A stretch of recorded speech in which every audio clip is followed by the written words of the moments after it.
I woke up early, the sun just starting to peek over the horizon. The room was filled with that warm golden light that usually made me feel at peace, but today it didn't. The strange events from the past couple of days still lingered in my mind, but I tried to brush them off. This was supposed to be a vacation, a time to enjoy the island, not dwell on unsettling thoughts. I took a deep breath, got ready for the day, and reminded myself to focus on relaxing with my parents. After breakfast, we set out to explore more of the island. It was a beautiful day, and the resort was as picturesque as ever. We wandered through a small nearby town, browsing shops and mingling with the locals.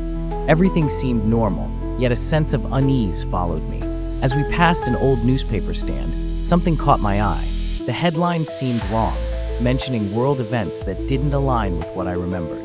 I picked up a paper, scanning it with growing confusion. An article about an election result stood out, completely at odds with my recollection. I felt a jolt of disorientation. I showed the paper to my parents, hoping they would share my confusion, but they responded with calm certainty that this was how things had happened. The confidence in their reactions unsettled me further, leaving me to question my own memory.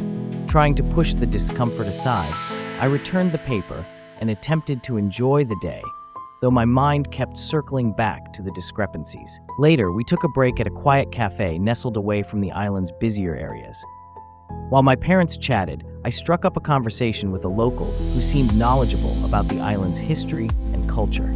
At first, we exchanged pleasantries about the weather and local cuisine, but then the topic shifted to world events, and the familiar unease resurfaced. The man spoke of historical figures and events in ways that didn't match anything I knew. He referenced countries that didn't exist and leaders in roles that seemed entirely fabricated.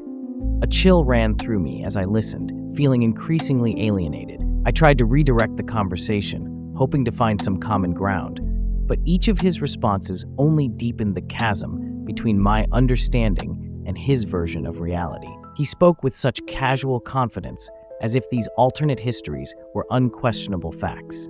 I felt a growing sense of dread, as if the world around me was slowly unraveling into something I couldn't comprehend. As we left the cafe, my mind raced to make sense of what I had heard. I couldn't shake the feeling that something was deeply wrong. Back at the villa, I tried to process everything, hoping my parents might help me make sense of it.